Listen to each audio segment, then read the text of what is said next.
remember him, the former mayor of New York City. He was warming up the crowd last night. I was there at the Sheraton on 7th Avenue, and he basically was saying, you can't have a revolution without a plan. And then Hillary Clinton got up and said, you know what, the bright lights of New York finally proved that you can't just come up with a prognosis, you got to fix this. And so my point is they were kicking dirt in Bernie Sanders' eyes. They have that right.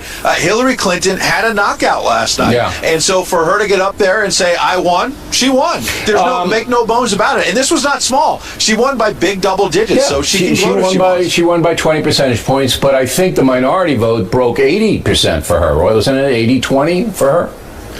It's big. We knew there was an advantage. One recent poll had it about 35% among African Americans, for example. It might have been even bigger last night. Yeah, I mean, I looked at the exit polling, and she was getting 8 out of 10 minority votes.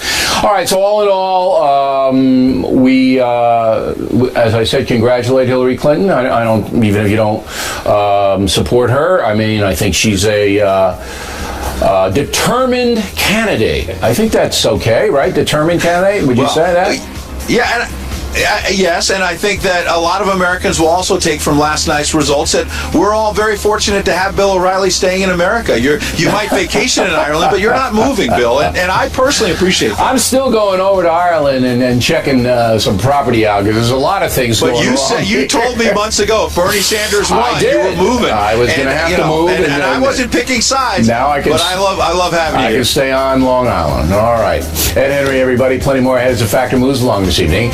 We'll continue our political coverage with Frank Luntz and Dennis Miller. Both have interesting takes on the presidential race. But next, President Obama and the 9/11 families in Saudi Arabia. The president's there today dealing with a very emotional and provocative situation. We hope you stay tuned for those reports.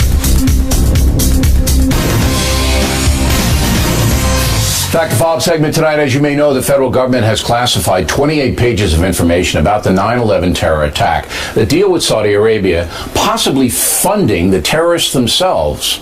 Now, some American families want that information to use in a lawsuit against the kingdom.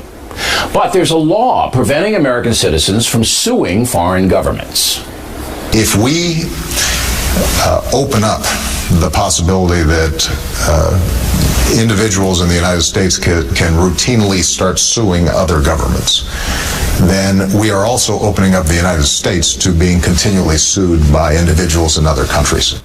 However, that law may be overturned. It looks like the Senate and possibly the House will pass a new law allowing Americans to indeed sue foreign nations. With this now to analyze, Ebony Williams, Monica Crowley. So President Obama visited Saudi Arabia this week, and obviously the kingdom not happy, and they're threatening to take all the money they've invested in the United States, which we're talking hundreds of billions of dollars here that Saudi Arabia has invested here, and pulling it out. Because they say if you pass a law allowing your citizens to sue us, you might freeze that money and we're going to get it back. Right. So this is big. Yes, and it will have consequences. But we're talking about redefining a 1976 law. So let's be really clear. There's a 1976 law in the books that grants immunity to foreign nations from lawsuits in U.S. courts. What this new legislation coming up in the Senate, probably next week, future is a little uncertain in the House, but certainly to pass in the Senate, talks about removing that immunity in some cases where culpability can be assigned to a foreign nation for attacks that kill Americans on U.S. soil. That's right. Okay. So there's a clarification here. And there's also a narrowing of the law, Ebony. Yes. So it's only money from foreign nations that go to help terrorists who kill Americans on American soil. That's correct. I think overwhelmingly Americans would support that law. The consequences be damned.